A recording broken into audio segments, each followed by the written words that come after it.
சுவாமியே சரணம் ஐயப்பா. ஐயப்பா, இப்போ மலைக்கு போகிற சுவாமிகள்லாம் ஐயப்பங்கிட்ட ஏதோ ஒரு வேண்டுதல், ஏதோ ஒரு குறைய, ஏதோ ஒரு வேண்டுதல் வச்சு தான் நம்மளாம் மலைக்கு போகிறோம்.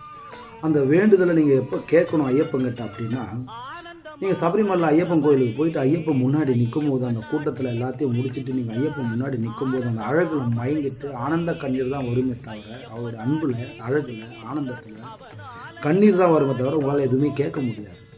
ஐயப்பங்கிட்ட நீங்கள் எப்போ உங்கள் வேண்டுதலை கேட்கணும் அப்படின்னா, நீங்கள் நிறத்தேங்காயில் உங்களோட நிறைய நிரப்பும் போது ஐயப்பங்கிட்ட பொறுமையாக அந்த நிறத்தேங்காயில் உங்களுடைய நெய்யை நிரப்பும் போது அந்த இடத்துல உங்கள் கோரிக்கையை வைங்க.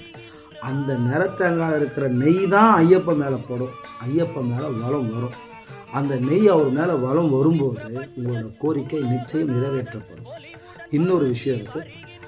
இன்னொன்று பார்த்தீங்கன்னாக்கா, நீங்கள் கண்டிப்பாக இன்னொன்று ஒன்று செய்யலாம். சபரிமலைக்கு போனீங்கன்னா அங்கே பிரதர்ஷனம் பண்ணுங்கள். அது எப்போ பண்ணுறாங்கன்னு சொல்லிட்டு நான் உங்களுக்கு அடுத்த வீடியோவில் சொல்கிறேன்.